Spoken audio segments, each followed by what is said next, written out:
bienvenue. Le débat de France 24, c'est maintenant une édition un peu particulière du débat ce soir puisqu'on va parler de la Syrie, mais de la Syrie vue de l'intérieur. Nos équipes ont pu se rendre clandestinement dans la capitale syrienne et à Alep, là où se joue peut-être l'avenir du régime de Bachar el-Assad. Comment se déroulent les combats? Qui a l'initiative? Les rebelles peuvent-ils résister dans la deuxième plus grande ville du pays? On voit ça avec nos invités ce soir. Randa Kassis nous a rejoint sur ce plateau. Vous êtes membre du Conseil national syrien, l'organe principal de l'opposition syrienne. Anton Koslov, vous êtes professeur associé à l'American Graduate School of International Diplomacy. Merci d'être avec nous également. Mathieu Mabin, grand reporter de France 24. Vous venez de passer à peu près une semaine à Damas? Une semaine à Damas, 15 jours en Syrie. Et également avec nous Adrien Jaume qui est actuellement à Beyrouth et qui vient de passer environ une quinzaine de jours à Alep, la deuxième plus grande ville du pays en Syrie. Première question pour vous, Mathieu Mabin. Il est extrêmement difficile actuellement de se rendre à Damas. Rapidement d'ailleurs, comment on y va? Il est difficile de se rendre à Damas de manière clandestine. L'État syrien accueille toujours quelques journalistes étrangers, mais vraiment au compte-gouttes. Le choix que nous avons fait, c'est celui d'aller voir ce qui se passait du côté de la rébellion. Et pour ça, évidemment, on n'a pas fait de demande de visa. Donc on a fait comme tous les autres, comme Adrien Jaume, j'imagine. On est passé par le Liban. Certains choisissent de passer par la Turquie. Nous, on voulait aller à Damas. C'est pas compliqué. Le Liban, c'est plus proche de la capitale syrienne. Donc on est passé par le chemin des écoliers. On a emprunté les chemins de contrebandiers qui sont ancestraux. Il y a des échanges illégaux entre la Syrie et le Liban depuis plusieurs décennies.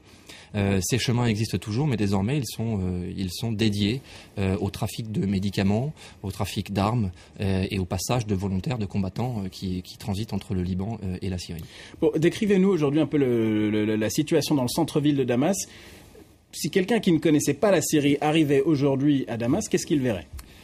On est rentré dans Damas de manière complètement clandestine, un peu déguisé, caché dans une voiture. On a vu vraiment le centre de Damas, le centre historique et le centre politique de Damas. On est passé devant le palais présidentiel. Si on n'avait pas su qu'il y avait une guerre... De nuit, 2 jours? 2 jours. L'entrée dans Damas s'est faite 2 jours. Donc on circule 2 jours dans Damas? Bien sûr, oui. Y compris avec des membres de l'armée syrienne libre? Oui, absolument, mais dès lors qu'ils ont dissimulé leur identité et leur appartenance. Si on avait ignoré qu'il y avait une guerre en Syrie à ce moment-là, on aurait pu ne pas s'en rendre compte en traversant le centre-ville de Damas.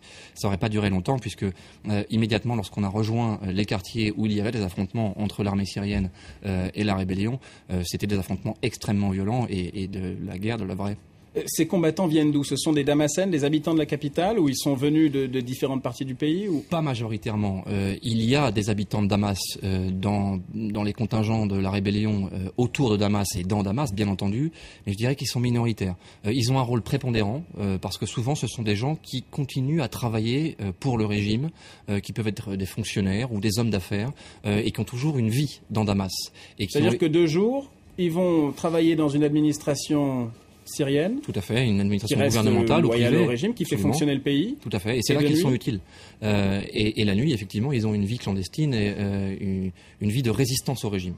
Ça n'est pas la majorité. La majorité du contingent rebelle que nous avons rencontré vient de la périphérie de Damas, de la grande périphérie de Damas. Nous avons d'ailleurs voyagé entre le Liban et Damas avec des volontaires de Zabadani, avec des rebelles de Zabadani, qui est déjà assez éloigné de Damas, c'est 60 km. Et des gens qui venaient de partout, y compris des gens qui venaient d'Alep. C'est le résultat du déclenchement de l'opération Volcan de Damas. On a un petit peu oublié ce nom-là.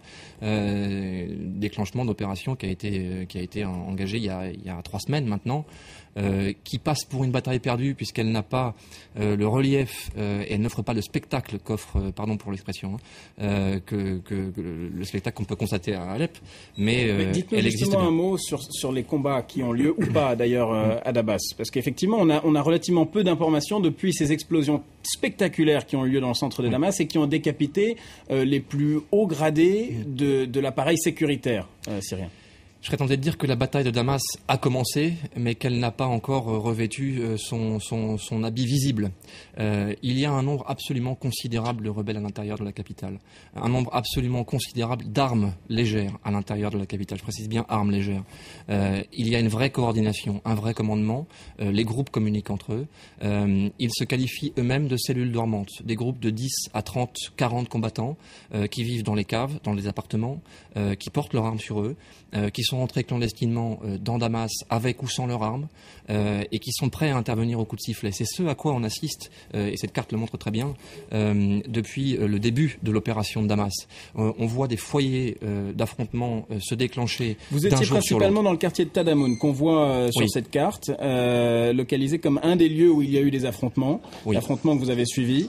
Donc, ça ne ressemble pas aux scènes qu'on voit. On reçoit beaucoup d'images d'Alep, où les membres de l'armée syrienne libre circulent clairement identifiés en tant que soldats avec des treillis. C'est pas la même chose à Damas. Localement et pour une courte durée, si. Pendant les 48 heures que nous avons passées dans le quartier de Tadamoun, le quartier était totalement maîtrisé par la rébellion, qui tenait des checkpoints au milieu du quartier, qui faisait des contrôles d'identité, qui était à la recherche d'indicateurs du régime. Nous avons assisté à l'arrestation d'un homme qui était présenté par la rébellion comme un indicateur du régime. Donc ils évoluaient à ciel ouvert jusqu'à ce que l'armée régulière syrienne lance une offensive sur ce quartier. Ce qui est finalement l'objectif recherché par la rébellion. C'est bien la rébellion qui provoque les incidents et qui mène les attaques. C'est pour ça que dans votre lancement, à l'instant, vous disiez qui a l'initiative. Ma grande surprise, notre grande surprise avec Sophia Amara, ma partenaire pour ce reportage, c'était de découvrir que finalement, le régime ne fait plus que réagir aux initiatives menées par la rébellion à Damas et dans sa région. On va parler à Adrien Jaume tout de suite, qui se trouve actuellement à Beyrouth, mais qui revient d'Alep. Adrien Jaume, la situation doit être très différente à Alep dans la mesure où il y a une sorte de base arrière qui commence à se constituer pour les rebelles de l'armée syrienne libre.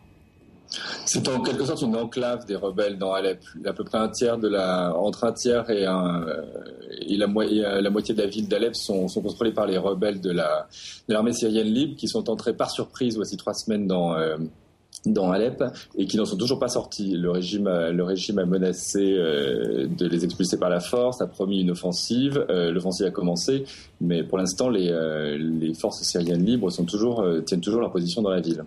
Mais contrairement à ce que nous racontait Mathieu Mabin, où un semblant de vie normale continue à Damas, à Alep, ça ne semble pas du tout être la même chose. En tout cas, dans les quartiers qui sont contrôlés par les insurgés de l'armée syrienne libre, non, la vie normale est suspendue. Il y a des pénuries d'eau, des pénuries en électricité, des pénuries en nourriture. Les habitants, soit ont fui ces quartiers-là à cause des bombardements pour se diriger vers d'autres quartiers d'Alep, soit ont quitté la ville. Et donc, ce sont des rues qui sont généralement, à part quelques queues devant les boulangeries, qui sont généralement désertes et où on ne croise que les combattants de l'armée syrienne libre. On a beaucoup parlé d'armes en provenance du Qatar, en provenance de l'Arabie Saoudite, qui transiteraient, j'utilise à dessein le conditionnel, par la frontière turque notamment, pour aller alimenter les katibas, les brigades de combat de l'ASL. Est-ce que vous en avez vu? Est-ce que vous avez pu constater que ces armes existent ou pas? Non seulement je n'en ai pas vu, mais chaque fois que j'ai posé la question au groupe de combattants que j'ai croisés, on m'a carrément ri au nez. Alors peut-être qu'il y a des armes effectivement qui sont passées, peut-être qu'ils les gardent cachées, mais en tout cas pour ce qu'on voit sur le terrain, ce qu'on voit avec les combattants qui sont en première ligne, ils n'ont pas d'armement neuf, ils n'ont pas d'armement lourd. L'essentiel de leurs armes sont des fusils individuels, des kalachnikovs et des lance-roquettes anti-chars.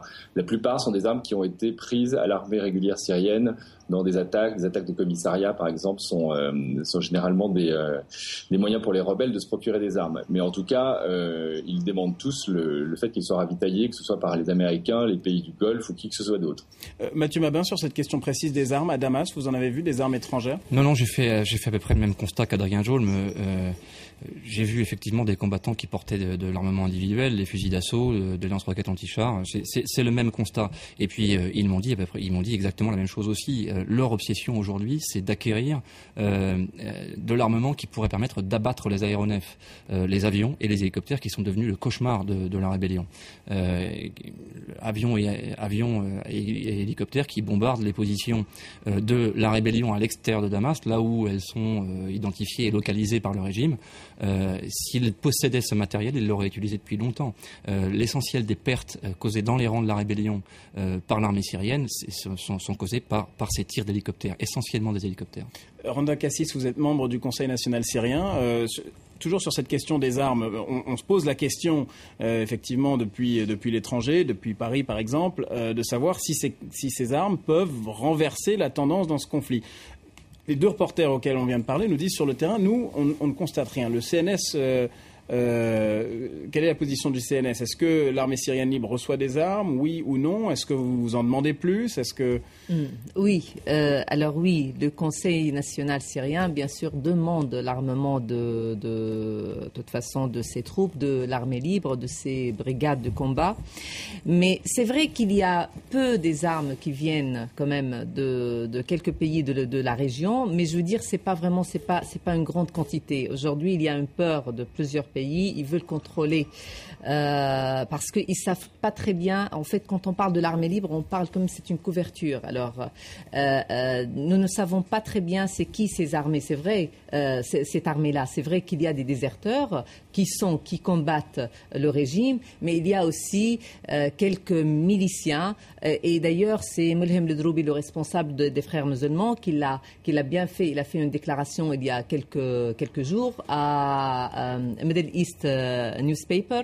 Il a dit que nous avons quand même financé et armé quelques milices en Syrie pour combattre le régime. Alors, c'est ça le danger. Alors, toujours, je crois que pas que les pays ou la communauté internationale qui a peur, mais je crois aussi que certains Syriens, certains opposants aussi, nous avons peur de tomber en fait ces armes-là et surtout des armes lourdes dans les mains des islamistes. C'est ça la grande peur et normalement il faut contrôler. Mais c'est vrai que jusqu'à aujourd'hui, je partage l'idée qu'il n'y a pas vraiment des armes lourdes qui sont à l'intérieur de la Syrie. Peut-être peu, mais pas beaucoup. Pas assez pour dire que voilà, on peut les comparer. Et c'est pour cela d'ailleurs, je trouve que c'est-à-dire pour la bataille d'Alep, je me demande tout le temps, c'est-à-dire en comparant les deux forces, l'armée régulière à l'armée libre, et surtout que la guérilla est infiltrée à Alep. Il n'y a même pas de la guérilla qui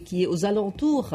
Alors comment faire, comment ils vont gagner cette bataille avec une force aérienne, avec des bombardements, et surtout que nous savons très bien que ce régime ne va pas hésiter à raser même toute la ville, parce que c'est très important pour ce régime, pour la stratégie de ce régime, de remporter cette victoire-là. Justement, Adrien Jo, mais je voudrais passer ce que dit Randa Kassis à l'épreuve des faits et de vos observations à Alep sur deux points. D'abord, la question des djihadistes, dont on a fait grand cas dans les médias occidentaux, c'est vrai, depuis 10 jours, 2 semaines. Est-ce que, pendant les 2 semaines que vous avez passées à Alep, vous en avez rencontré ? Non, je n'en ai pas vu à Alep. En revanche, il y a effectivement d'importants groupes de djihadistes. On parle de plusieurs centaines de personnes qui se situent dans le nord de la Syrie, dans le nord-ouest particulièrement, près de la frontière turque. L'apparence de leur présence n'est pas vraiment visible. Manifestement, ils sont plus occupés à d'autres choses qu'à combattre l'armée du régime. Anton Koslov, c'est vrai qu'on a eu l'impression que ce qu'avait prédit Bachar al-Assad, qu'il y avait des groupes terroristes en Syrie depuis 2 semaines, des commentateurs occidentaux ont commencé à se demander si finalement ça ne commençait pas à devenir vrai, notamment dans cette partie de la Syrie entre la frontière turque et Alep. Je pense que c'est vrai depuis 1 an déjà. Il y a des différents groupements qui opèrent sur les territoires syriens. Les groupements qui s'infiltrent de Liban. Il y avait une histoire d'une djihadiste libanaise, je ne sais plus son nom, qui a été tuée au mois d'avril, je crois. Assez connu. Il y a des islamistes qui viennent d'Irak, parce que la frontière est ouverte. Et en plus, il y avait environ 1 million de réfugiés irakiens en Syrie depuis le début de la guerre, l'invasion américaine, là. Donc, je pense qu'il y a des différents groupements. Ensuite, comment on les qualifie de terroristes ou pas, c'est une autre question. C'est une question plutôt qui les qualifie Ah oui, non, terroriste, c'est pas un mot qu'on a utilisé. Ce sont des combattants on parle de combattants islamistes étrangers. Qui peut-être attaquent aussi les civils. Il y a aussi des bandes criminelles pures et dures qui opèrent sur le territoire. Donc là, je pense que c'est une chaos aujourd'hui.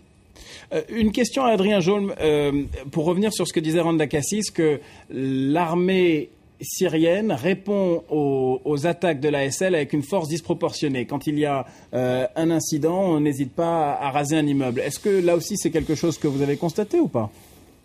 Oui, l'armée régulière syrienne a recours à des armes de guerre, à de l'artillerie lourde, à des chars, à des avions, à des hélicoptères d'appui, en plein dans une ville, donc avec les conséquences évidentes que ça peut avoir sur la population civile. Je crois quand même qu'il faut garder à l'esprit deux choses. La première, c'est que le combat urbain annule en partie cet avantage de la puissance de feu. Les rebelles sont mobiles, ils se déplacent par petits groupes, ils sont dans les rues, ils peuvent se cacher dans les ruelles ou entre les maisons, et ça annule en partie, en tout cas, l'avantage de la puissance de feu du régime. La seconde chose qu'il faut garder à l'esprit, c'est que l'aspect militaire des choses n'est pas tout. En se maintenant à l'intérieur d'Alep, les rebelles ont déjà gagné en quelque sorte. Si le régime n'est pas capable de les chasser de la ville, c'est un peu comme si c'est un peu un désaveu de son propre argument selon lequel le gouvernement syrien est le gouvernement légal et qu'il est là pour protéger la population. La même chose est avec le recours avec ces armes lourdes. Comment est-ce qu'on peut encore sérieusement prétendre être le protecteur de la population civile contre, je cite, des bandes armées ou des terroristes étrangers, alors qu'on est en train de pilonner soi-même les quartiers de la deuxième ville de son pays. Donc cette dynamique n'est pas seulement militaire. Effectivement, la supériorité de l'armée régulière syrienne est totale, mais c'est pas comme ça qu'elle va reprendre le contrôle de la ville, et c'est pas comme ça non plus qu'elle arrivera à vaincre l'armée syrienne libre. Anton Kosla, vous froncez les sourcils, vous vouliez réagir. Non, c'est tout ce que je pense que votre collègue il a tout à fait raison, mais ce que je pense c'est qu'on a eu déjà des exemples de comportement des armes régulières à Fallujah, par exemple. En Irak.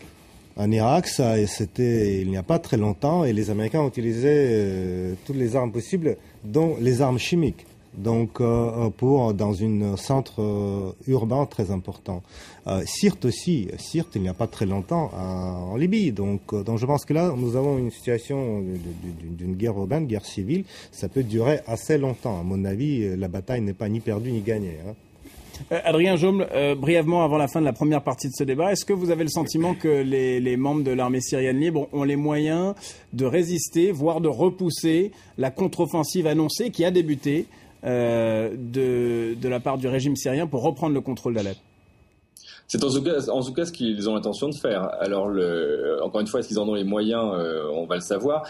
Là aussi, les termes militaires de l'équation sont pas uniquement les seuls en cause. L'armée syrienne régulière, particulièrement, bénéficie d'une importante puissance de feu, mais n'a rarement déployé des troupes sur le terrain.